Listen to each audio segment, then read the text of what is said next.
Buffalo drinking celebrations, and why not? Because we stacked them like cordwood around these parts. And in a little bit, I'm going to share with you my conversation I had with Tina and Alex from Traveling Growler while tossing a great gift idea at you for this summer. So raise a glass because the Buffalo Brews podcast starts right now.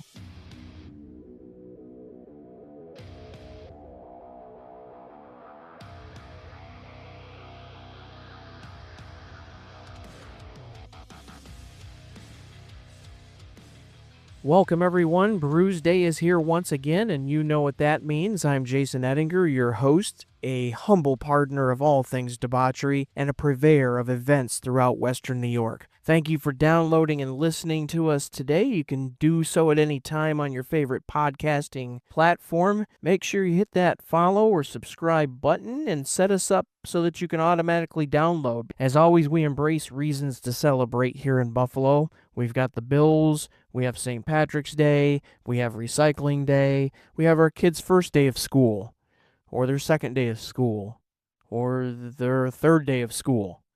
So this week, as part of the celebration of beer holidays, on Friday is going to be German Beer Day. That means another opportunity for us to celebrate in Buffalo. Now, as I do this opening, I'm sitting here in an undisclosed location in the 14120 after returning from a hike at Rhinestein Woods Nature Park down in Cheektowaga. And I am sitting here enjoying a raspberry lemon Kolsch from Hamburg Brewing Company. This is what you would consider a very clean and crisp fruited Kolsch that has copious amounts of raspberry and lemon and a very moderate interpretation of the classic style, a subtle American malt base that's based with citrus, heavy American hops for a refreshing finish. Now, you'll be amazed when you taste this to find out that it's only a 5.6 ABV and only contains 7 IBUs. But it uses Pilsner and Carapils malts with an Econaut hops base, and it's one of the tastier Kolsches that I've had yet, and I plan on enjoying this one a lot during the summertime. A lot of you may not know what a Kolsch is. The origin of a Kolsch is actually a German beer that originates from Cologne, Germany, where there it has legal protection of an appellation similar to a Berliner Weiss beers that are from Germany or a Trappist ale from Belgium. And what makes a Kolsch is it has to basically originate from Cologne, and that's protected by the Kolsch Convention of 1986. The convention itself was created to protect Kolsch as a qualified geographical designation of origin as a protected geological indication, or what they call a PGI in geographical terms. Kolsch also enjoys protection across Europe itself. So all other imitations or styles that emulate a Kolsch, such as this, the raspberry lemon Kolsch from Hamburg, or another one that I enjoy personally is the blackberry Kolsch from Ellicottville Brewing Company, those would be referred to as Kolsch-style beers. So if you wanted to know more about German-style beers, including Kolsch's, there is a article online referred to as I think they call it just the Tour of German Beers, I think is what it's called. It's like a 5-part series that you can really delve deep in and learn about the different types of German beers out there. The appearance for a Kolsch is typically a straw-colored beer, much like this one is, and I'll post a picture of this on our Instagram and Facebook pages, and it has a low to light haze, again, much like this one does. So the aromas on it are very light. I like this one because it's a really crisp, clean finish.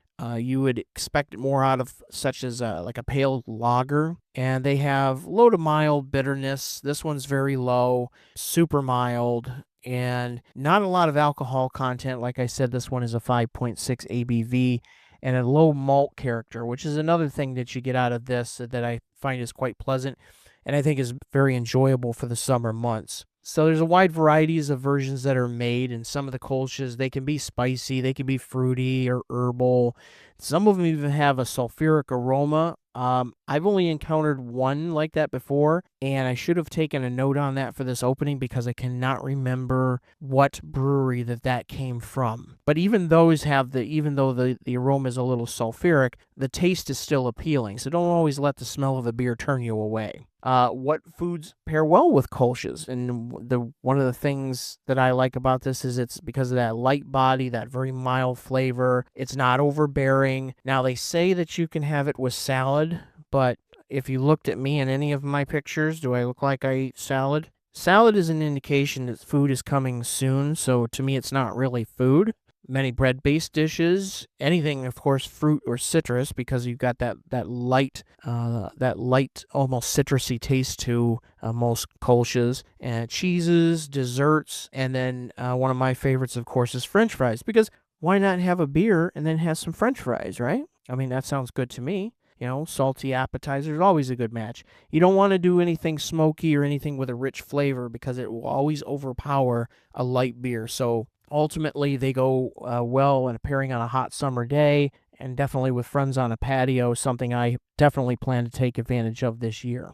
Now, since we're on the subject of April 23rd being German Beer Day, and that's coming up this Friday, we have a German beer house here in Buffalo located on Scott Street that is called Hofbräuhaus, and they're going to be celebrating the 505th anniversary of the German purity law known as Reinheitsgebot, and it's the world's oldest food production law, where it limited German beer makers to making it only with water, hops, malt, and yeast to create their beers. This dates all the way back to April of 1516.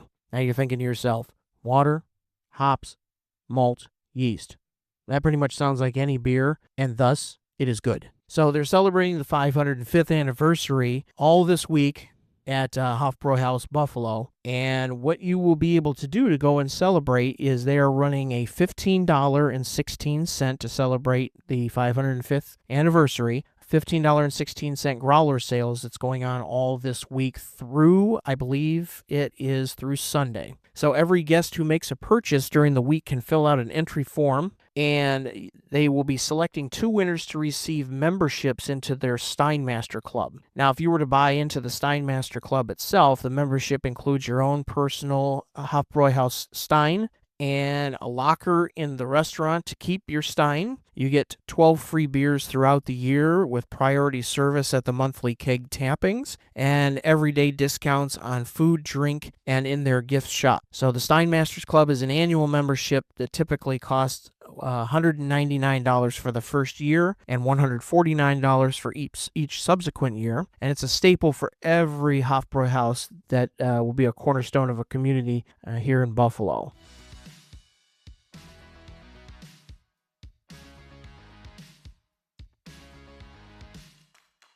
Hey, and while you're taking advantage of the growler sale going on this week at Hofbräuhaus Buffalo, you're going to need something to transport that home and to keep it cold. So listen in on this interview I did with Tina and Alex from the Traveling Growler. And while you're listening in, go to their website at travelinggrowler.com. Look at the great products that they have there that allow you to transport your selections home safely and keep the chill in your fill. I'm Tina. And I'm Alex. Tina's, you said Alex is your son, right? Yeah, Alex is my son. Oh, Yeah. very wonderful. So, what I wanted to start off with right away is for years I have been looking at growler products. I've had a growler. You think about a growler, you're going into a place and you go and get it filled. It's plain simple. But I have heard horror stories about people who fill growlers and then they put them in the pack or in the back of the truck or whatever, and then they get there and it's tipped over, broke on the way. And then I came across growler koozies over the years that just don't cut the mustard. They're cheap, zippers, they split. And then I came across your product at the Totally Buffalo store, and I absolutely love it. So tell me how the Traveling Growler got started.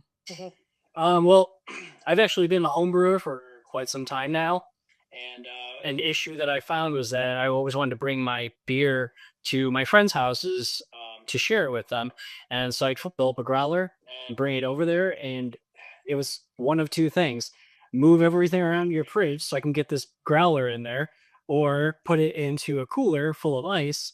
And then when you pull the growler out and the ice falls to the bottom, you can't get the top back on the cooler. So there's got to be a better way, and that's when we started looking into growler koozies. Wonderful. So what happened is, go ahead. No, no, I'm here to hear the story. I want to hear it. So when he was bringing it home, of course, my first concern was that breaking in his car. As far as what would happen, you know what I mean? If it broke and that beer was all over, and you know how that goes. But also that the temperature had changed. As far as you'd have to like fill it the second you were ready to go out the door. So it lost the temperature. So I thought like I had to find something to insulate that so that it would get home safely and it would retain its temperature. So I started researching different things. There's a lot of foam out there, a lot of different products, like you said. But then I found the scuba guy, and he would cut them for us and sew them. So it was like it was a great find. He sent us one. We tested it. As far as how long it would keep the growler cold, it's about an hour and a half on the table, within like a 4 or 5 degree temperature. It would keep it cold. So that was a fun experiment. Um, but also just in your car, you didn't have to worry as much. Still, you just can't let that thing roll around, but it just insulated it so that it wouldn't get bumped around too much. Do you know what I mean? As opposed to glass being exposed. So he said that, and then we were like, okay, what are we gonna do with these now? We had these great colors and everything. So what we did is started asking graphic design friends and people we had met. We would give them like we'd come up with ideas and say, okay, you know, like on the buffalo, the red buffalo, you know, we want the stripes, we want that. And then when the ideas come back, we would choose the idea that we liked. And that's how we've gone through all our designs pretty much, is that we throw the idea out there and what people come back with are the designs that we use. That we always have our koozies match our growler cover. So you could either have it for your pint, you could have it for your can, skinny can, 16-ounce can. So the design is always there. Like if you're into the red buffalo, you could have it for everything. I like that. And then you look at the store, like you said, different designs have a different variety of products. And what my big it to put so much thought into grabbing a koozie, I had gone back to the Totally Buffalo store 3 times before I finally decided on a design because there were so many to pick, and I actually ended up with the Hoppy Buffalo Oh, myself. I enjoyed this one, and one of my favorite places to go for growler fills is Blackbird Cidery. That was one of my favorite winter go-tos, and now that beer season's here and the warmer weather's come, I have a lot of different places that I've been wanting to go to get a fill from. So you've got the growler koozies, you've got the can koozies, you even got the skinny can koozies that work well with the seltzers, which are super popular the last few years. that's Yeah. we do we do have pint glasses too that match.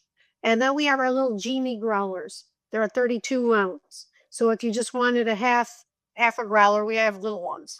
I like the shape. I like the shape of those. Those are very unique, and I haven't seen those in very many places at all, and definitely no place local. A lot of the custom growlers that I see locally are more of a slender canister style, and a lot of people buy them, and they honestly, I've heard a few stories of friends of mine who kind of cheap out on those because they're not well insulated. And I said, well, if you stick with it, and then now I'm already showing this off to friends who are talking about stopping out different places to get growler fills, and then they want to get it keep it cold for the places that they're going to go. One of the interesting things that I read about, I wanted to see if you concurred on this as well, as it doesn't only help with keeping the product cold and pad it for transport, but it also helps with protecting it from UV rays, which a lot of people don't understand is a factor in actually changing the flavor of beer in as quick as 5 minutes if you're looking at a lighter colored glass or a clear glass. Right. Right. Yeah, I mean, that comes down to UV rays actually degrading the hop oils that are in the beer. That's why IPAs gets skunked a lot faster than a lot other beers. They're higher oil content, and the sun just hits it, and those beers are done. And you probably saw that on a lot of covers that you find for growlers. They cut off right at the neck of the growler. So still glass is exposed at the top on a lot of ones that you'll see out there. So light is still even in, even though the cover goes up. And here you are with very, very little exposure here at the top. And another thing that I liked about it, this hugs all the way up to the cap. Yeah. And then you already touched on one of the big questions that I had going into talking with you is that few of the sources that I had spoke with, including the folks at the Totally Buffalo store, said that you use local artist renditions for your designs. And is that like friends, or did you reach out in general to the public to try to find local artists or local artists who could contribute? So far, it's pretty much just been friends. Get a lot of talented friends that want to put their artwork out there. There's a lot of great designs, and like I said, I finally decided on the Hoppy Buffalo. I did like the Hop Brain. That was fun. Your brain There you go, Brain on Hops. And I'm a military veteran as well. And so I'm very I have a lot. Well, you can't really see it around my living room too much here because of the angle, but I have a lot of patriotic pieces in here. So the red, white, and blue, the Liberty piece was one that I was really considering for a long time. But I'm like, the amount of white that was in it, and I'm like, okay, we're gonna have to go with something a little darker if this is gonna get some use for me. It might work for others, but no, that would get dirty pretty quick. I think that's actually my favorite design. Yeah. That took a while because the number of stars. We tried to make sure the stars, there were 50. We were trying to make sure it was like the flag. I So- love the specificity of it. There you go. Yeah. The nice thing is all our covers wash out with cold water. So whether you spill a porter, a stout, sangria on it, not that I have, it washes out with cold water. You seem like you seem a little coy on that answer. Not that I have, but the face told me something different. Like trust me, Jason, I've tested this out before. It washes bam. But it's great. Like cold water just takes it right out. You hang it on your faucet. Okay. And then one of the other locations that I've seen locally that your product is available is the Made in America store. Yeah. Where else can you pick up the traveling growlers? Well, we have them at a couple stores. Made in America. We have Totally Buffalo. We have Nickel City Design in Hamburg. Okay. We are at the Buffalo Toms on Broadway in Lancaster. I think it's on the border, Depew, Lancaster, as well. Whatchamacall downtown, Blue Collective downtown on Grant Street. Okay. Yeah, on Airvet. Yeah, so we have quite a few that are popping up. Obviously, the website online. And then we do, like this weekend, we're at Buffalo Brew Fab. We're doing a pop-up there. And now all the festivals are starting. So we are going to be out there all the time. We do a lot of local delivery and pickup as well. That's good. I really, with everything that happened with COVID, I'm gonna ask you that question in just a moment, but really missing out on the festivals, and then we just learned the Italian festival has been canceled as well, and it's like we're gonna get there eventually. But one of the things that I do miss, and yes, I am a guy, and yes, I do enjoy craft things, but I do miss craft shows and craft festivals. So that's good to know that you guys are going out there and about. Yeah. I mean, they pop up every day. Like Springtime in the Country will be there. Borderland popped up. We'll be there. So they're all just Resurgence has a pop-up coming. We'll be there. Good. It's just we're booking them in now. And you mentioned this weekend that you're going to be with the guys at Buffalo Brew Fab, which wonderful little store there, and they've been hosting a lot of pop-ups lately and getting a lot of traffic. They're great. With your product and putting together new pieces, did you run into any issues with COVID with supply or the creation of the product? No, I think we slowed down, obviously, because then there was nothing, and we had to pivot. So we pivoted more towards our website and tried going that way more so than we had because we lost festivals and everything like that. But our supplier didn't have problems with anything as far as our glassware. We didn't have a problem. Even now, like we're doing weddings, little growlers. People are giving little growlers at the wedding. Things like that, golf tournaments. It's all just coming back in. But we never had a supply problem really. Okay. Yeah, and I have a few golf tournaments that I'm going to be participating in this summer, and yeah, it's going to get this is definitely going to get a little FaceTime on my cart while we're out there this year. Because nice thing about these tournaments is they typically let you bring your own out onto the course. Sometimes they'll have like a truck or like a beer cart sometimes out there with ones, but the ones I'm signed up for, it's a little BYOB, and I'm okay. Then I've got something that I can take out there with me for sure.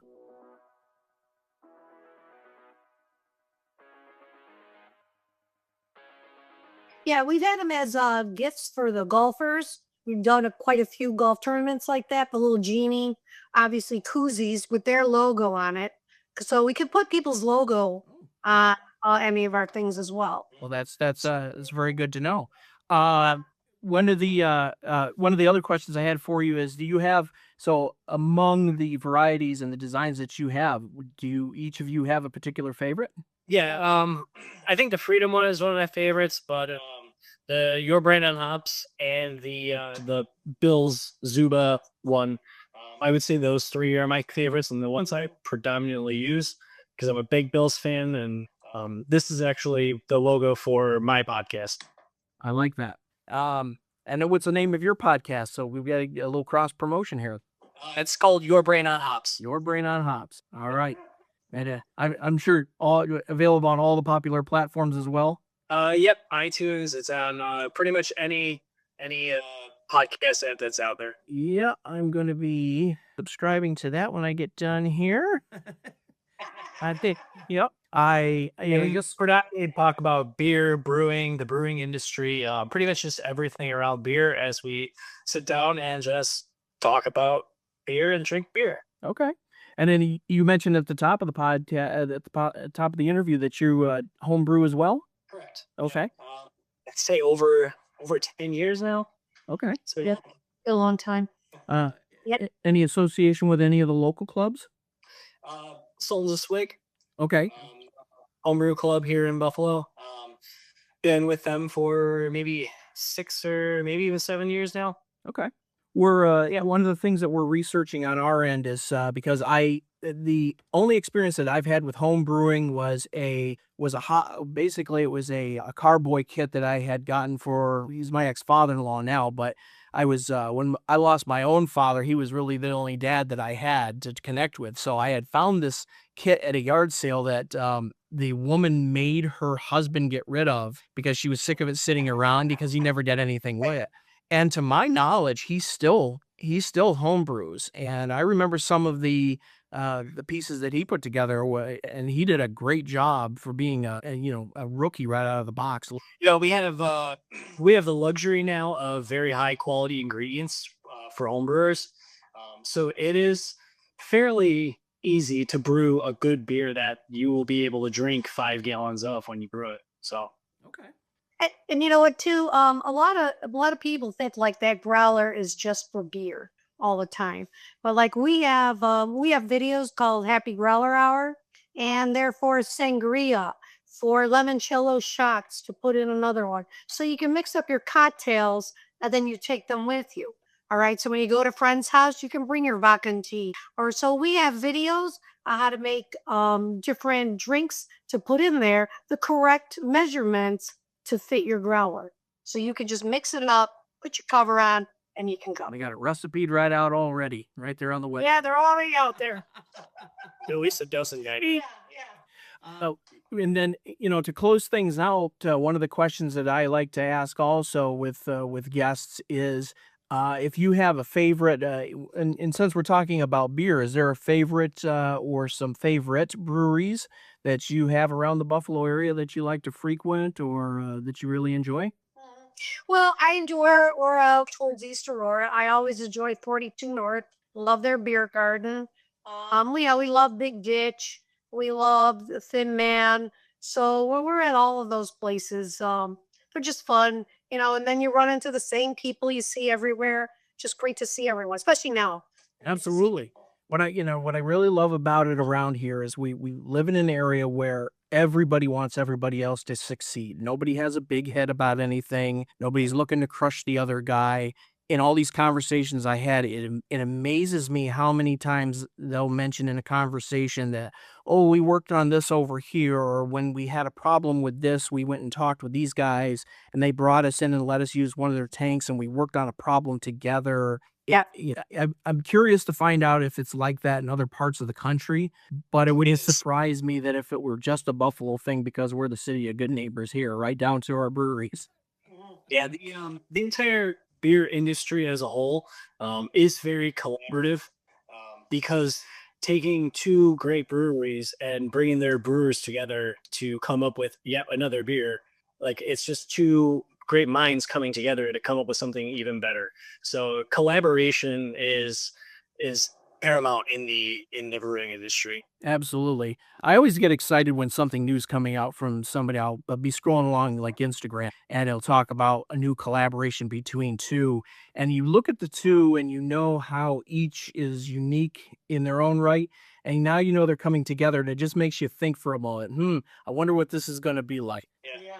And it always sounds good. And it does.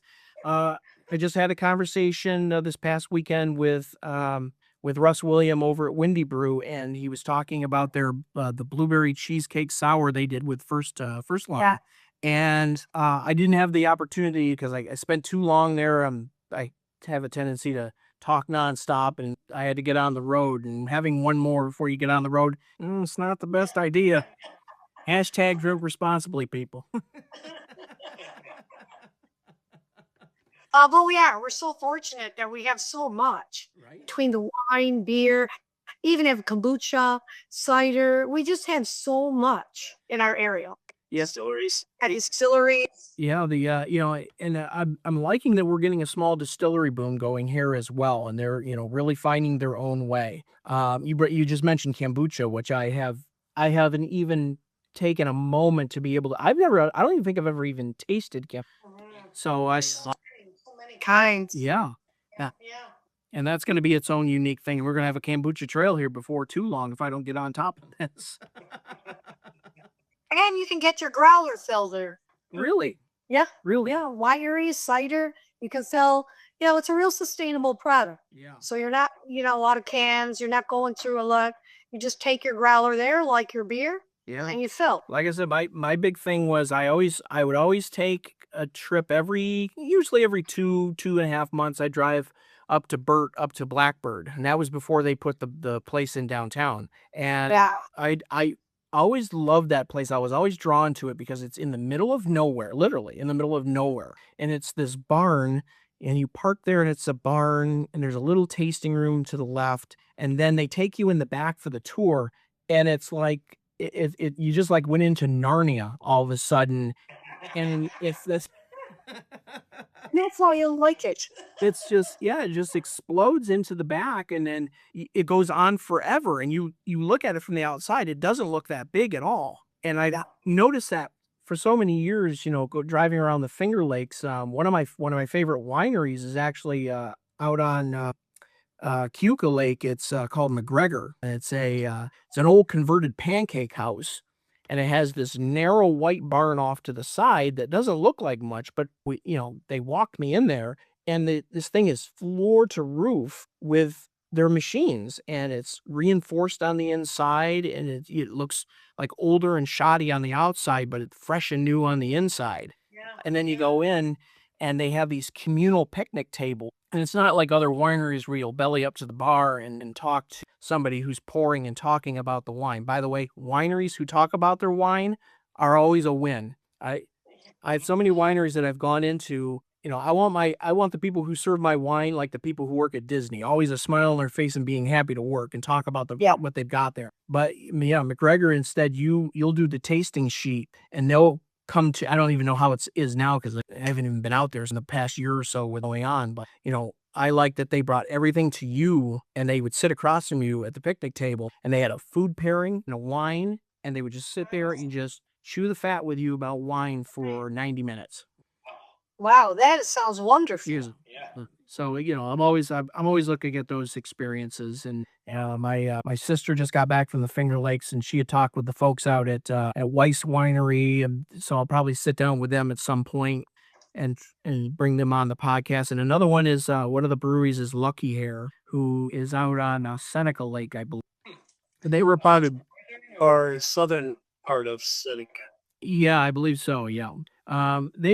They did the herd immunity beer during the I don't know if you saw the 1.5 collaboration that they did.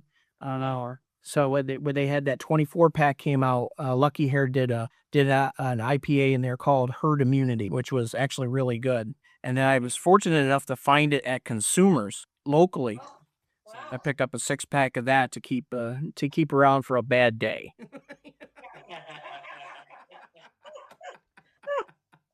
Well, it's funny, but there's so many places to go. There's so much beverage everywhere. Yeah. You could continuous. Yeah, absolutely. Um, and probably the last thing for me to hit on before I let you go tonight is eateries around Buffalo. We saw a major change in the way things were done around with the curbside pickup and takeout and supporting all the local places. But when we who knows, you folks might have even got out already, but when things finally get back to whatever the new normal is going to be, where are you looking forward to going? Howard. I would say that one of my favorite places is Aurora Brewworks in East Aurora, right next to 189 in Barville. Mostly because one, Barville's right there, so you can get your wings and then you can take them into Brewworks. Like that. I mean, just the sheer amount of beers that they have on tap and in bottles. It's like heaven for me. Isn't it nice that whole thing happened by accident? Well, actually not by accident, more so that the town wouldn't let them build that retaining wall. So they said, well, they'll just partner up then, and you can just bring the wings next door if you want to drink. I thought that was such a great accident, and it was awesome. Yeah. But there's so many places like we've been out here and there. We're vaccinated, so we kind of, There you go. Get there, found a little. people. And you know what? There's just so much, like Brightsmith. There's so much now that I live a mile and a half from Brightsmith, and I'll walk up there on a nice night just to now they've got this they just brought this Stinger. Oh gosh, what was it? They had it last year right before COVID. Gosh, now it escapes me now, but it was like a Stinger. Gosh, I'm trying to think of it. It was like a Stinger sandwich almost, not like a sub, but it was their own take on a Stingers. Yeah. And so I'm looking forward to getting up there and getting that. Plus, that's a view you can't beat when you get the right seat there with the creek right there. I actually used to live over on Evans. Okay. Right, yeah, so I used to walk over to Brightsmith when they first opened. My friend and I, we'd walk over there all the time. Their food, I love their food. Their beers, right from the day they opened, their beers are on point. It's really hard to do that from a brewery perspective, to get your beers like nail, hitting it on the head from the very beginning. Yeah, I love that. I love the beer. I love how family friendly they are, and they're one of the only places that I can actually brag to them that they're not only on the beer trail, but they're on the cinnamon roll trail too.